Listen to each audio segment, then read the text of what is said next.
Here I have WIKO Y60, and today I'm going to show you how to enable Google Backup feature on this device. So firstly, you will have to open Settings, then you have to go to the System section, Backup. First you will have to enable this backup to Google Drive, and then you just have to add your Google account. Of course, to add Google account you will need internet connection. So firstly you will have to enter your email or phone number here.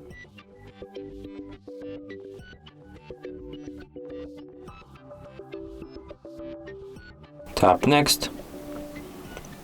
Then you have to enter your password. Tap Next.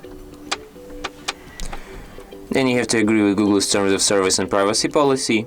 And at last, what you'll have to do is to tap Accept here in the following screen.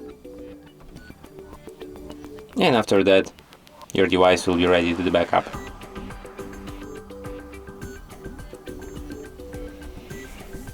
And that's it. Thanks for watching.